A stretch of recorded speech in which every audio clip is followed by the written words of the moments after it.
तो चलो बच्चों, आज हम लोग देखते हैं बुद्धि लब्धि कैसे निकाली जाती है। इसके पहले आपने पढ़ा कि बुद्धि क्या है, उसका अर्थ, बुद्धि के प्रकार, बुद्धि की परिभाषा। आज हम आपको बताने चल रहे हैं, जो कि बच्चे बहुत ज़्यादा कंफ्यूज में रहते हैं कि बुद्धि लब्धि कैसे निकाली जाती है। तो सबसे पहले हम लोग बुद्धि लब्धि का एक ग्राफ बनाते हैं। आइए देखते हैं। तो देखिए, आप सबसे पहले क्या करेंगे, बुद्धि लब्धि का ग्राफ बनाएंगे। बुद्धि लब्धि का वर्गीकरण, बुद्धि लब्धि का वर्गीकरण। अब आइए इसका वर्गीकरण हम लोग करते हैं। पहले बिना ग्राफ बनाए हम लोग आगे नहीं बढ़ सकते, समझ नहीं सकते हैं। तो सबसे पहले आपका होगा प्रतिभाशाली,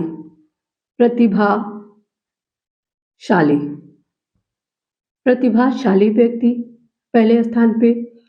फिर दूसरे पे से थोड़ा सा कम हो जाएंगे, क्या बताइए आप, प्रखर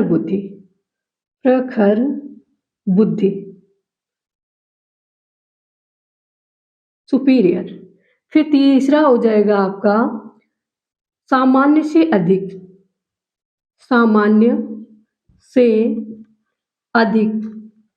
बुद्धि लब्धि वाले, अधिक बुद्धि, ऐसे भी कह सकते हैं बुद्धि, सामान्य से अधिक बुद्धि। फिर चौथा हो जाएगा आपका सामान्य बुद्धि।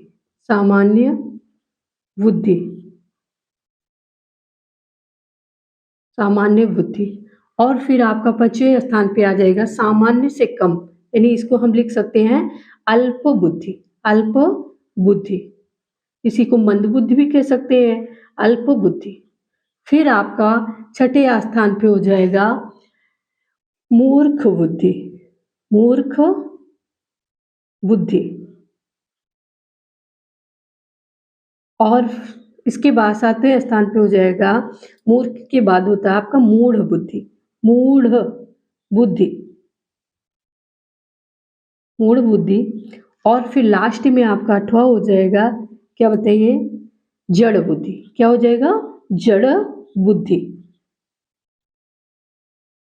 आइए हम लोग देखते हैं कहाँ से कहाँ तक बच्चे जो है प्रतिभाशाली होते हैं, कहाँ से कहाँ इसको बांटा गया है ना। तो आइए हम लोग देखते हैं। सबसे पहले हम लोग नीचे से लेते हैं, तभी आप समझ पाएंगे। आइए, ऊपर से आप लिखते आए, लेकिन नीचे से हम लोग क्या करेंगे, देखेंगे कि कैसे बुद्धि लब्धि। तो जड़ बुद्धि यानी जो 25 से कम, जिनमें 25 से कम बुद्धि लब्धि पाई जाती है, ऐसे बालकों को हम क्या कहते हैं, जड़ बुद्धि के बालक। और फिर मूढ़ बुद्धि 25 से 50 के बीच में जो बच्चे आते हैं, उनको हम मूढ़ बुद्धि के बालक कहते हैं।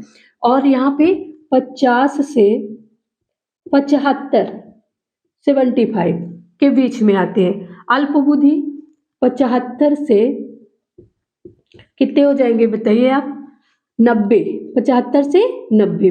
वेरी इंपॉर्टेंट, सामान्य बुद्धि 90 से 110, 90 से कितना हो जाएगा, 110। बहुत बार पूछा गया कि सामान्य बुद्धि लब्धि के बालकों की बुद्धि लब्धि कितनी है, तो 90 से 110 के बीच में जो बालक आ रहे हैं, उनकी बुद्धि लब्धि किस प्रकार की है, सामान्य। आइए, सामान्य से थोड़ा अधिक कितनी होती है, 110 से 120। अब प्रखर बुद्धि में अब 120 से 140 तक जिसकी बुद्धि इसके बीच में आती है, उसको हम क्या कहते हैं, प्रखर बुद्धि का बालक। देखिए 140। अब यहाँ पे क्या हो जाएगा, प्रतिभाशाली 140 से ऊपर, 140 से जिसके अंदर ऊपर बुद्धि लब्धि पाई जाती है, वो प्रतिभाशाली बालक होते हैं। तो आइए हम लोग एक बार रिवीजन करते हैं। देखिए, प्रतिभाशाली जो 140, ये 140 है, तो 140 से ऊपर प्रतिभाशाली। प्रखर 120 से 140 के बीच में जिसकी बुद्धि लब्धि पाई जाएगी, वो प्रखर बुद्धि के होंगे।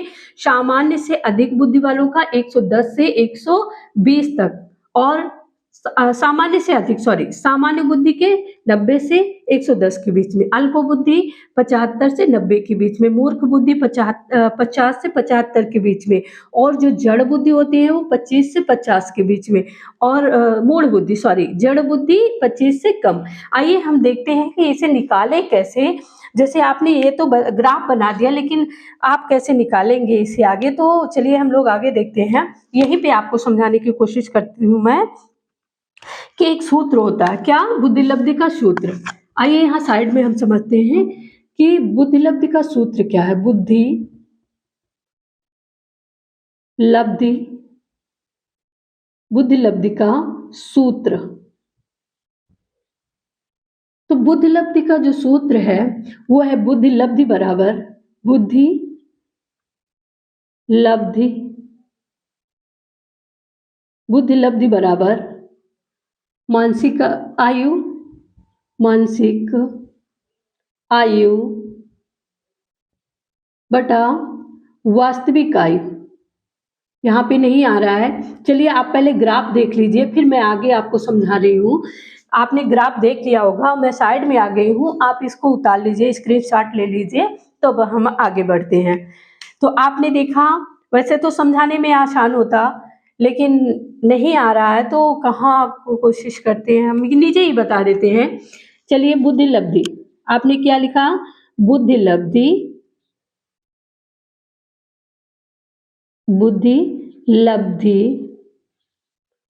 का सूत्र, बुद्धिलब्धि का सूत्र। आइए हम लोग देखते हैं बुद्धिलब्धि का सूत्र क्या है। वेरी इंपॉर्टेंट, 1 नंबर का तो यही पूछा जाता है। तो आप देखिए, बुद्धिलब्धि बराबर क्या करेंगे आप, यहाँ सूत्र देखिए, बुद्धि लब्धि, बुद्धि लब्धि बराबर मानसिक आयु बटा वास्तविक आयु, वास्तविक आयु, मानसिक आयु बटा वास्तविक आयु, फिर आपका इंटू मतलब गुणे कितना हो जाएगा, 100। अब इसे निकालना है, ये तो सूत्र मात्र है आपके सामने, किसका, बुद्धिलब्धि निकालने का सूत्र। जो ग्राफ दिया गया है इसी के यहाँ हम सूत्र, इसी सूत्र के अनुसार जब निकालेंगे तब यहाँ हम जानेंगे ना कि किस प्रकार की बुद्धिलब्धि बालक में पाई जाती है। तो आइए एक प्रश्न लेते हैं कि मान लो किसी बालक की जो वास्तविक आयु है, मतलब वो बालक कितने साल का है, मान लेते हैं कि वो 8 साल का है, वास्तविक आयु, यहाँ रख देते हैं वास्तविक आयु, कितना रखते हैं, वास्तविक आयु, उसकी कितनी है, 8 वर्ष, कितनी है, 8 वर्ष। अब देखो, लेकिन वह बालक 10 साल के बच्चे का क्या कर सकता है, पेपर हल कर सकता है। तो जो 10 साल के बच्चे का पेपर हल किया, मतलब मानसिक आयु, उस पेपर हल करना मीन्स वह मानसिक कार्य कर रहा है, तो मानसिक आयु उसकी देखते हैं कितनी है। तो मानसिक आयु, मानसिक आयु आप कोई भी नंबर ले सकते हैं, ऐसा नहीं है, लेकिन हम आपको समझाने की कोशिश कर रहे हैं कि ये 8 वर्ष का क्या, वास्तविक, यानी बालक कितने साल का है, 8 वर्ष का, लेकिन वो पेपर सॉल्व कब, कितने वर्षों का कर रहा है, कितने वर्ष के बच्चे का, 10 वर्ष के बच्चे का। अब देखिए, तो आपका सूत्र, अब सूत्र देखिए, बुद्धिलब्धि बराबर, बुद्धिलब्धि बराबर क्या हो गया, मानसिक आयु। अब यहाँ जो नीचे आपने लिखा मानसिक आयु, इसको ऊपर कर देंगे, कितना कर देंगे, 10, और जो वास्तविक आयु है बटा करके आप 8 नीचे कर देंगे, और फिर क्या करेंगे, इंटू 100, मतलब गुणे 100। अब देखिए, आप पहले क्या करेंगे, मल्टीप्लाई कर देंगे, या कटने वाला होगा तो पहले 8 से काट देंगे, लेकिन पहले हम देख रहे हैं 10 है और यहाँ 100 है, तो सीधे हमको क्या करना है, 10 है ये है, और यहाँ क्या करेंगे हम, बोलो, जब 10 से 100 को हम भाग देंगे तो कितना हो जाएगा, बताइए आप, ये सीधे सीधे 2 जीरो उतर जाएंगे, कितने, 2 जीरो। अब ये कितना हो गया, 1000, कितना हो गया, 1000। 10 से आपने क्या किया, 10 से भाग दिया ना, अब यहाँ 1000 हो गया। अब ये 8 है, तो 8 से अब क्या करेंगे, एक बार जाएगा ना 10 में, कितना, 10 में एक बार, तो 2 बच गया, 2 बच गया ना।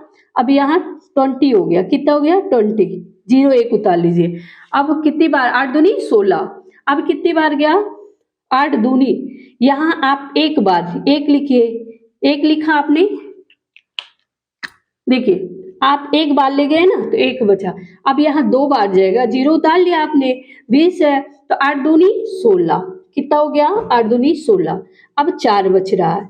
अब 4 जो शेष है उसके आगे फिर 0 आप लगा लेंगे, 40 हो जाएगा। तो 8 का 8 है, 2 16 8 3 24 8 चौ 32 8 पंचे 40। अब आ गया आपका यहाँ कितना आ गया 125। अब हम ढूंढते हैं कि जो 125 है उसकी जो बुद्धि लब्धि का अंक है आ रहा है, तो 125 वाला बालक किस श्रेणी में आ रहा है। अब यहाँ पे देखिए 125 किस में आ रहा है, तो देखिए ये आपका आ गया ना प्रखर बुद्धि, यानी 120 से कितना है 140, 120 से 140 के बीच में है बालक ना, तो 125 आ रहा है, तो मतलब वो प्रखर बुद्धि का है। तो इस तरह क्या है आप मानसिक आयु निकाल सकते, मानसिक आयु और वास्तविक आयु जानकर उसकी बुद्धि लब्धि का पता लगा सकते हैं। और जब बुद्धि लब्धि का पता चल जाए तो उसी के अनुसार आप क्या कर सकते हैं, उसे बुद्धि लब्धि के वर्गीकरण में रख कर उस बालक को कह सकते हैं कि वो बालक प्रतिभाशाली है या प्रखर बुद्धि का है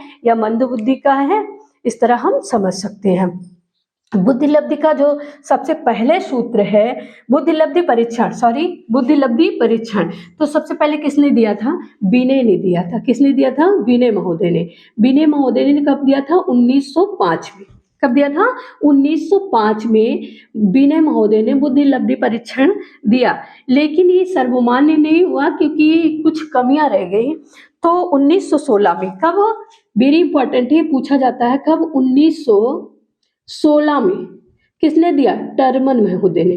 टर्मन महोदय ने, या कहीं कहीं टर्मैन लिखा रहता है तो कोई गलत नहीं, चाहे टर्मन लिखे चाहे टर्मैन लिखे।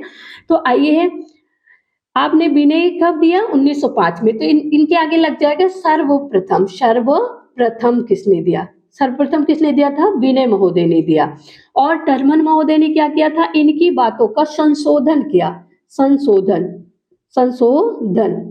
यानी इन्होंने क्या दिया था, परीक्षण, मतलब इन्होंने मानसिक आयु बटा वास्तविक आयु दे दिया था, लेकिन इंटू 100 जो लगाया वो टर्मैन महोदय ने लगाया। लेकिन इसके पहले देखिए 1916 में इन्होंने दिया, किसने, टर्मैन ने, किसकी बातों का संशोधन करते हुए, विनय की बातों का संशोधन करते हुए। लेकिन जो 1916 में टर्मैन ने दिया, 1912 में, कब, 1912 में किसने, विलियम जेम्स महोदय ने ये सुझाव दिया था।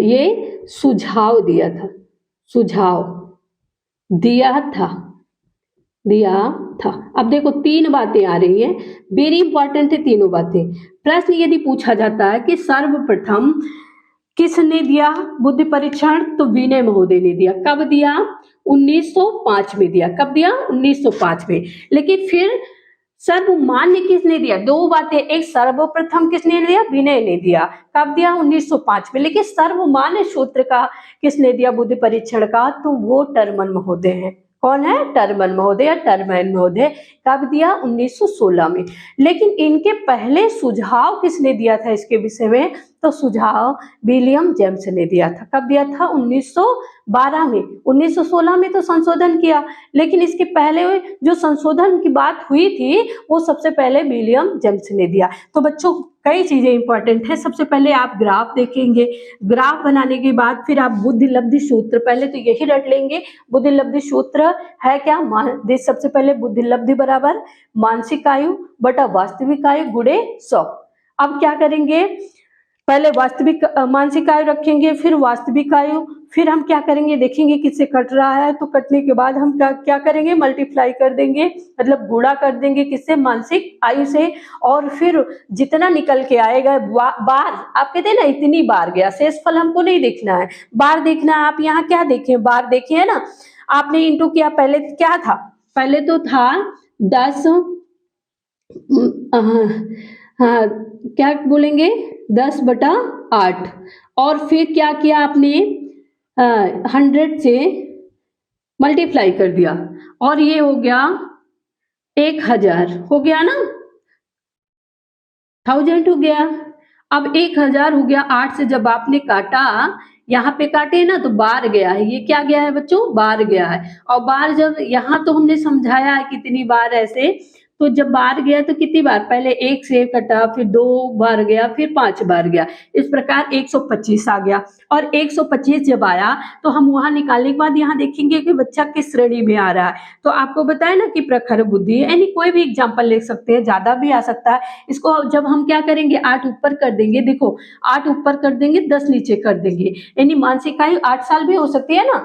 बच्चा 10 साल का लेकिन कमजोर है पढ़ने में, तो वो क्या है 8 साल ऊपर कर देंगे, वास्तविक आयु कर देंगे, और मानसिक आयु मानसिक आयु 8 साल कर देंगे और वास्तविक आयु 10 साल कर देंगे। तो क्या होगा, ये मतलब आ जाएगा अल्पबुद्धि में आ जाएगा, बालक किस में आ जाएगा, अल्पबुद्धि में आ जाएगा।